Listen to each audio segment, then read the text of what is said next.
राधे राधे। आज मैं श्रीमद् भगवद गीता यथारूप के चौथे अध्याय से तीसरा श्लोक हम सब के कल्याण की प्रार्थना के साथ पढ़ूंगी। ओम श्री परमात्मने नमः।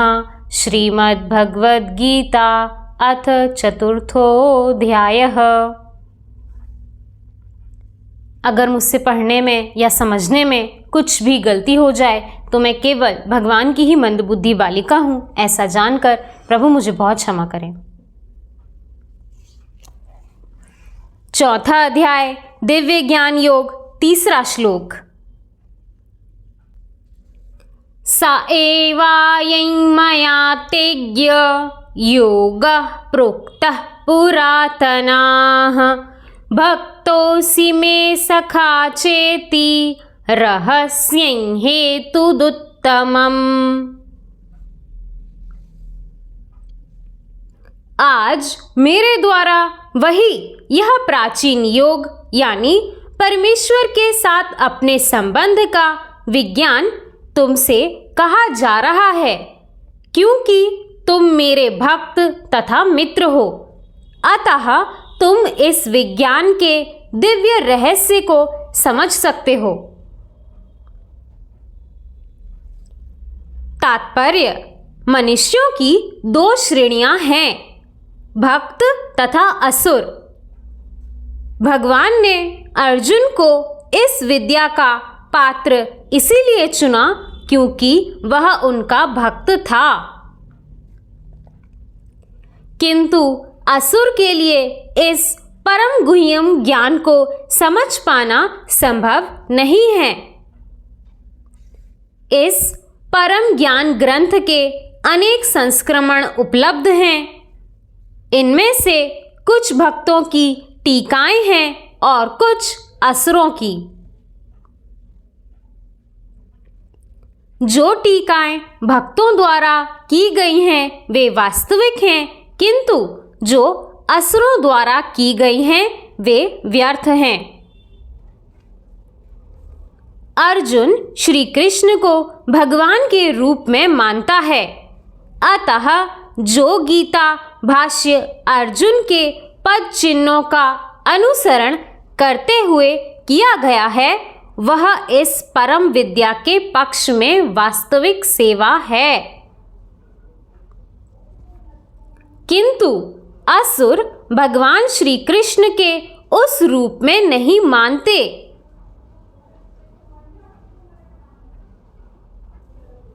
वे श्री कृष्ण के विषय में तरह तरह की मनगढ़ंत बातें करते हैं और वे भगवान के उपदेश मार्ग से सामान्य जनता को गुमराह करते रहते हैं।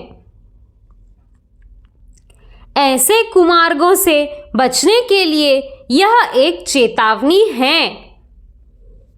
मनुष्य को चाहिए कि अर्जुन की परंपरा का अनुसरण करें और श्रीमद् भगवद गीता के इस परम विज्ञान से लाभान्वित हो। राधे राधे।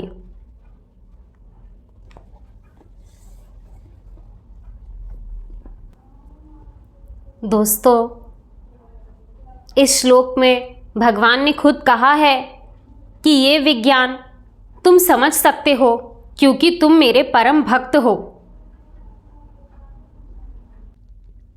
हम सभी जानते हैं कि जब अर्जुन को विकल्प दिए गए कि नारायणी सेना या निहत्थे भगवान में से किन्हीं एक को चुनना है, तब अर्जुन ने एक क्षण भी बिना सोचे भगवान को चुना।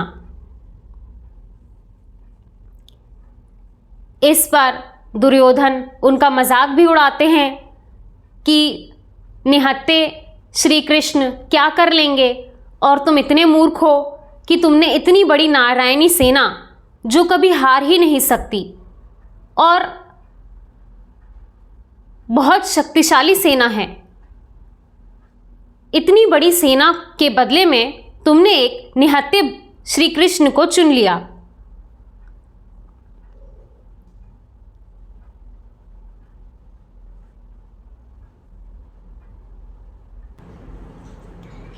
अर्जुन ने भगवान को इसीलिए चुना क्योंकि उसे दुनिया के किसी ज्ञान पर, किसी विज्ञान पर, किसी शस्त्र पर, किसी सेना पर और किसी भी बड़े से बड़ी ताकत पर भरोसा नहीं था, जो भरोसा उसे भगवान पर था।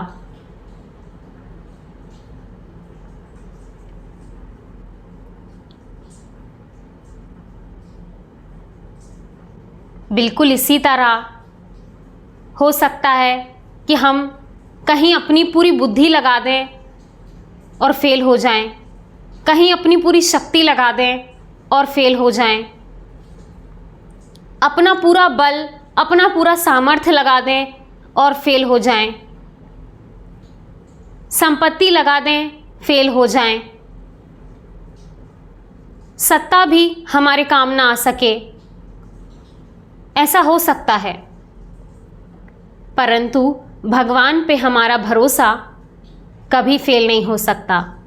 यही एक चीज़ है जो हमारे जीवन के हर एक छोटे से छोटे युद्ध में, हर एक छोटे से छोटे पद पे हमारे साथ देगी और ये कभी फेल हो ही नहीं सकती।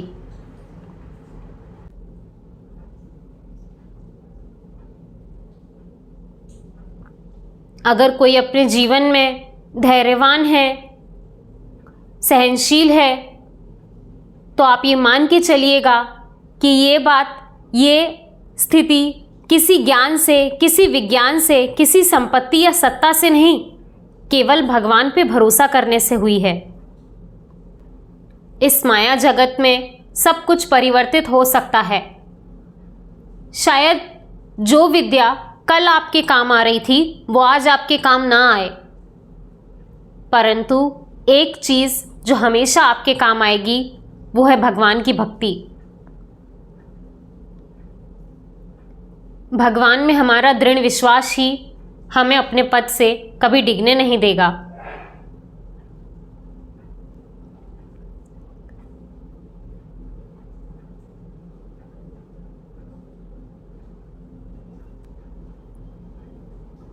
जैसे ज्ञान तो हम सभी के पास है, परंतु जब उसी ज्ञान के भरोसे हम असफल हो जाते हैं तब हम एकदम टूट जाते हैं। परंतु जिस भी भगवान के भक्त का भगवान पे भरोसा होगा वो हार भी जाए तो टूटेगा नहीं।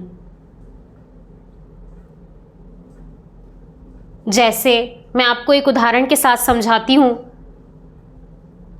अभी हाल ही में मेरे किसी परिचित व्यक्ति से मेरी बातचीत चल रही थी, तो उन्होंने बताया कि उनके जीवन में एक ऐसा समय आया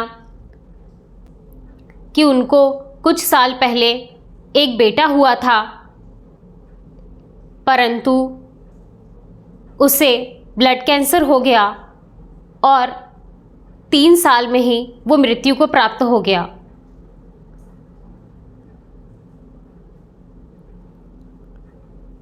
ये बात सुनते ही सबसे पहला सवाल जो मेरे मन में आया वो यही कि आप अभी भी उसी चीज़ को लेकर दुखी रहती होंगी और उससे बाहर नहीं आ पा रही होंगी।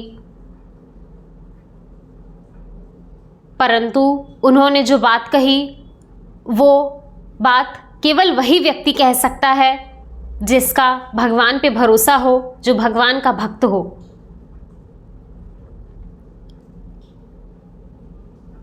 इसके उत्तर में ये कह देना कि हाँ बहुत विकट परिस्थिति थी, बहुत मुश्किल से उस परिस्थिति से बाहर निकले, और ये जो नए नए शब्द हैं डिप्रेशन, एंजाइटी, पैनिक अटैक, ये सब इस्तेमाल करना तो बहुत आसान है। परंतु उन्होंने जो बात कही वो बहुत गहरी बात थी और वो बात केवल और केवल वही व्यक्ति कह सकता है जिसने सिर्फ बाहरी दिखावे में नहीं कि हाँ सब कुछ तो उनके हाथ में, हमारे हाथ में क्या है, केवल बाहर से दिलासा देने के लिए नहीं, अंदर से अपने मन मस्तिष्क में ये बात बिठाई होगी कि भगवान हमारे साथ हैं और वो जो भी करते हैं वो सब सही है। उन्होंने कहा कि नहीं, मुझे दुख नहीं हुआ, मैं यही चाहती थी कि चूँकि मेरे बेटे को ब्लड कैंसर हो गया था और वो बहुत ज़्यादा तकलीफ़ में था, तो मैं भगवान से यही कहती थी कि ये आप ही की चीज़ है, आप वापस ले लो, पर उसे इतनी तकलीफ़ में मत रखो।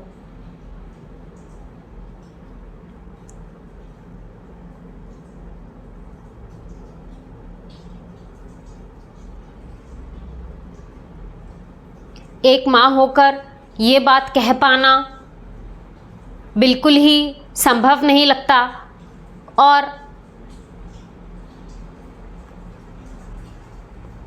जो भी भावनात्मक पीड़ा से वो गुजरी, उसको भी उन्होंने भगवान की मर्ज़ी समझकर पूर्णतः स्वीकार कर लिया और उससे बाहर आ गई।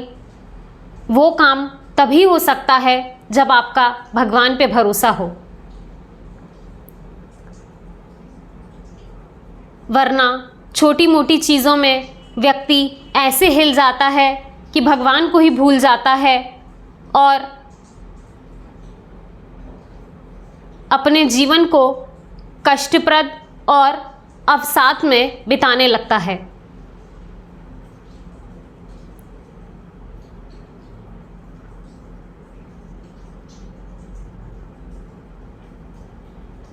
इसीलिए इस श्लोक में भी कहा गया है कि ये ज्ञान केवल भगवान के परम भक्त के लिए है, क्योंकि हो सकता है कि कभी हमारी इंद्रियां, हमारी भावनाएं हम पर हावी हो जाएं, परंतु एक भक्त का अपने भगवान पे जो भरोसा होता है, जो एक लाइन वो हमेशा बोलता रहता है कि जोई जोई प्यारो करे सोई मोए भावे, इस विश्वास से ही वो आगे अपने पथ पर चलता रहता है। और ऐसी बड़ी भयंकर मुसीबतों से अगर ये मुसीबत किसी सामान्य व्यक्ति पे आ जाए तो वो तो टूट ही जाए और शायद दोबारा कभी खड़े होने की कल्पना भी ना कर पाए, परंतु जो पूर्णतः उनका आश्रय ले चुका होता है, वो ही अपने जीवन में आने वाले इन बड़े बवंडरों से बाहर निकल पाता है।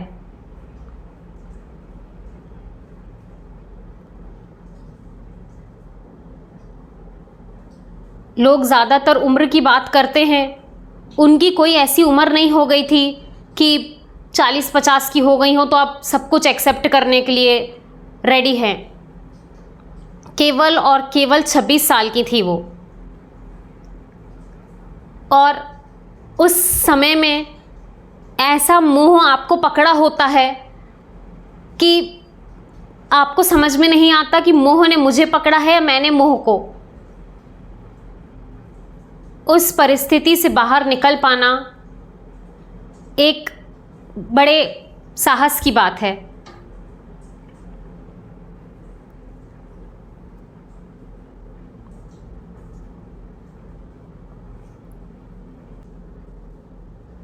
हमारे गुरुजन भी यही कहते हैं कि भगवान अलग अलग रूप में आके अपने भक्त की परीक्षा लेते हैं, और जब वो देखते हैं कि बड़े से बड़ी मुसीबत देने पर भी भक्त अपने पद से नहीं डिगा, तो भगवान भी अत्यंत प्रसन्न होते हैं। उनके यहाँ भी अवश्य ही भगवान ही वो रूप धर के आए थे उनकी परीक्षा लेने के लिए, और वो उस परीक्षा में उत्तीर्ण हुई हैं। ऐसे परम भक्तों को हमारा नमन है, और बिल्कुल इन्हीं की तरह हमें भी इन्हीं के पद चिन्हों पर चलना है। कितनी भी बड़े से बड़ी मुसीबत आ जाए,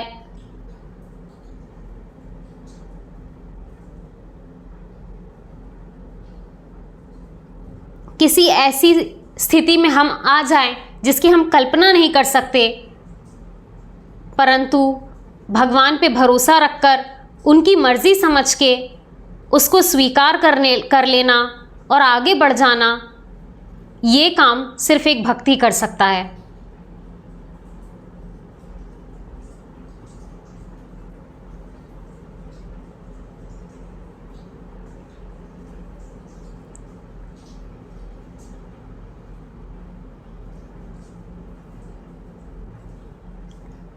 जिस प्रकार भगवान उन माता जी के और उनके पुत्र के साथ हैं, बिल्कुल उसी प्रकार भगवान की कृपा हम सब पर बनी रहे। राधे राधे।